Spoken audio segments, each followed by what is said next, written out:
तो अपनी success story बताइए, दुनिया आपकी सक्सेस स्टोरी सुनना चाहती है। Very good evening sir, my name is Ritesh Gupta from Patiala Punjab. तो सबसे पहले मैंने एसएफएम की क्लास फेब 23 में ली थी। यूजुअली बच्चे सबसे पहले एसएफएम की क्लास लेते हैं, बट मैंने सबसे लास्ट में ली थी। इसका रीजन था कि उस सिलेबस कह रहे थे कि नवंबर 23 में चेंज होगा, तो इसकी वजह से मैंने लास्ट में सबसे पहले सर की क्लास ली थी। तो आदित्य जैन सर की क्लास के बारे में हमारे सबसे सभी यहाँ पे famous sir Aditya Jain sir ही थे। तो जैसे ही एएफएम का नाम लेते थे तो नाम आता था आदित्य जैन सर। मेरे 9 में से 10 फ्रेंड्स ने आदित्य जैन सर की ही क्लासेस ली थी। तो सबसे पहले मैंने सर की क्लासेस ली, उसमें सर ने सबसे पहले बेसिक से समझाया था कि स्टॉक मार्केट क्या होती है, कैसे चलती है, निफ्टी कैसे चलता है, सेंसेक्स क्या है। और उसमें सर ने सबसे पहले time value of money basic से पढ़ाया हमें, ताकि हमारे बेस क्लियर रहे और हमारे चाहे इंटर में कैसे भी कंसेप्ट थे तो उससे हमें कोई डिफिकल्टी नहीं आई। मैंने सर की रोज 2 क्लासेस लगा लेता था आराम से। और उसके बाद मैं जो सर क्लास में स्टॉक मार्केट का समझाते थे, मैं उसको अगले दिन इंट्राडे ट्रेडिंग खुद प्रैक्टिस करता था, जो मेरे को काफी हेल्पफुल रहा कि स्टॉक मार्केट कैसे काम करती है, मेरे पास पहले से डीमेट अकाउंट था, बट मैं इतना इंटरेस्ट नहीं ले पाता था उसमें, क्योंकि मेरे को उसकी इतनी नॉलेज नहीं थी।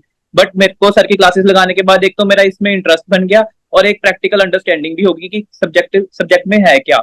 और उसके बाद तो मैंने नवंबर 23 में वैसे मैं सेकंड ग्रुप ही दे पाया, क्योंकि मेरी कुछ हेल्थ इश्यूज हो गए थे। तो उसके बाद मेरा मई 24 में अभी अभी मैंने ग्रुप 1 दिया था।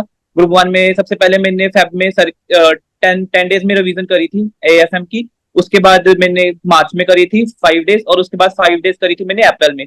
और मैंने 2 मॉक टेस्ट दिए थे और खुद ही चेक किया था उनको कि उसमें मेरी कहाँ पर मिस्टेक रह रही है, कैसे क्या।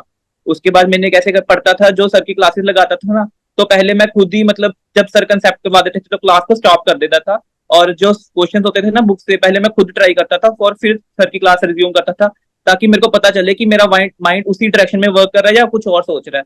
तो इससे मेरी कंसेप्चुअल क्लैरिटी काफी अच्छी होगी थी कि कैसे कैसे क्या करना है।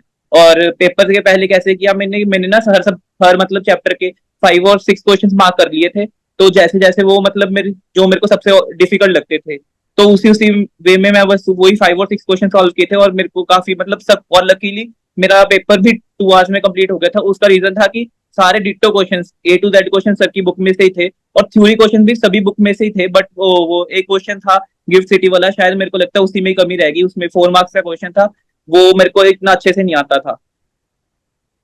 और उसके लिए अब अभी मेरे भाई भी सीए में फाइनल में हुआ है, उसने भी कहा है कि मैं अभी पढ़ूंगा तो आदित्य जैन सर से ही एएफएम करूंगा सीए में फाइनल में। चलिए, और करना एक ही क्या है। था सर, एक और आप।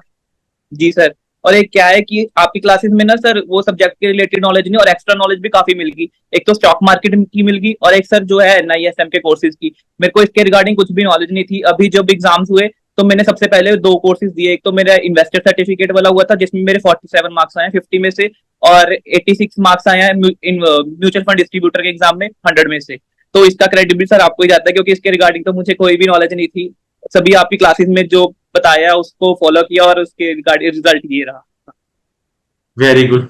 सो जो बच्चे एएफएम से डर रहे हैं, जिनका इंटर भी इतना अच्छा कॉन्सेप्चुअल क्लैरिटी नहीं है, और जो अब लेने का सोच रहे हैं एएफएम, उनके लिए आप क्या सजेशन देंगे?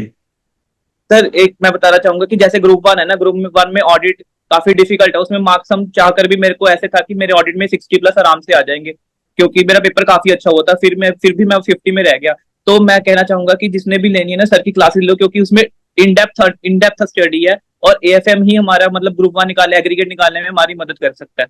और उसमें ही मेरे 94 मार्क्स आ गए, और ग्रुप 1 का मेरा एग्रीगेट तो इजिली बन गया था इसीलिए। तो कोई दिक्कत नहीं आएगी, क्लासेस ज्वाइन कर आराम से नहीं कर सकते हैं।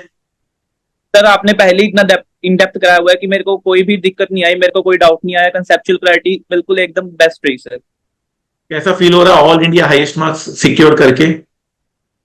सर मेरे को तो पहले विश्वास ही नहीं हुआ। मैंने जब रिजल्ट देखा, मेरे को तो वैसे पेपर देके पता लग गया था कि 80+ आ जाएंगे, बट मैंने 94 की उम्मीद नहीं की थी।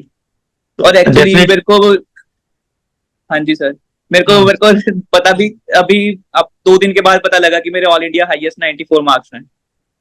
डेफिनेटली। सो आप आंसर शीट जरूर मंगवाइएगा, जरा हम देखें किस तरह से आपने इतना अच्छा बना के रखा होगा आंसर। तो हमें एक हमारे पास एक डॉक्यूमेंट रहेगा जहां पर हम स्टूडेंट्स को बता सकते हैं कि यहां पर मार्क्स मिलते हैं और यहां मार्क्स नहीं मिलते हैं।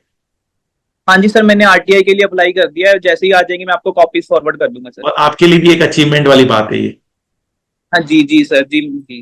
एमसीक्यूज में तो मेरे को लगता है 100% मार्क्स सिक्योर किया होगा आपने। माइट भी सर, मेरे को लग तो रहा है, बाकी माइट भी एक तो ऊपर नीचे हो जाए वो।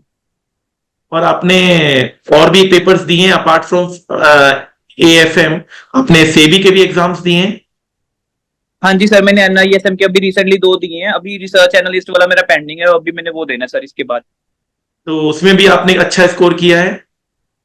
सर एक में मेरे 86 मार्क्स है 100 में से, और एक में मेरे 47 मार्क्स है 50 में से।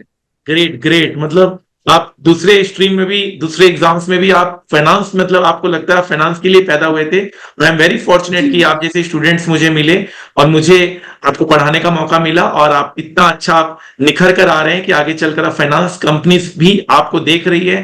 बड़ी से बड़ी कंपनीज आप जैसे स्टूडेंट्स को ही लेना चाहती है। फाइनेंस में आपका जो कॉन्सेप्चुअल क्लैरिटी है वो बहुत ज्यादा अच्छा है। जी sir, thank you so much sir, ये सर आपकी वजह से ही हो पाया कि आपने इतनी इन डेप्थ अंडरस्टैंडिंग करवा दी क्लास कॉन्सेप्ट्स की कि मेरा फाइनेंस में इंटरेस्ट बन गया। मेरा वैसे सर डीटी में था, बट डीटी से फाइनेंस में शिफ्ट आपने किया सर। अभी भी रजिस्टर मेंटेन रखा हुआ है? अभी भी सब कुछ नोट्स अभी भी हैं आपके पास? सर वो तो मैंने अपने फ्रेंड्स को दे दिए थे। अब आपका नोट्स मतलब करोड़ों का नोट्स है कि उस नोट्स को पढ़ के अगर आप 94 ले गए तो सब आप उस नोट्स को चाहेंगे। अपने फ्रेंड्स को दिया, जी बहुत अच्छी बात है। नॉलेज जी शेयरिंग से ही बढ़ता है। जितना नॉलेज स्प्रेड जी करो उतना अच्छा। और मेरा मानना है कि आपका जी फ्रेंड भी अच्छे मार्क्स सिक्योर करेगा। जी जी जी जी सर, मेरे ऑलमोस्ट सभी फ्रेंड्स के 60 70 80 इसी लाइन में है सर। 60 प्लस तो सभी के हैं सर, एग्जाम्शन तो चलिए, सभी की है। That's so nice. जी आप कंपनी इतनी अच्छी है, आपका संगत इतना अच्छा है कि आपके नॉलेज से आपके फ्रेंड्स लोगों को भी बहुत अच्छे मार्क्स आए। जी जी sir, all credit goes to you sir. And आपके पापा मम्मी को भी मेरा बहुत बहुत बधाई कि इतना अच्छा आपने जी सिक्योर किया। इतना मेहनती बच्चा है। आप साथ साथ बहुत सारे और भी काम कर रहे हैं, अपने लिविंग को खुद आप अर्न कर रहे हैं, खुद आप किसी पे डिपेंडेंट नहीं है। ये बहुत बड़ी बात है और आगे भी आप बहुत अच्छी पोजीशन हासिल करेंगे। जी thank you so much sir, thank you so much. Really very good, I am very proud of you.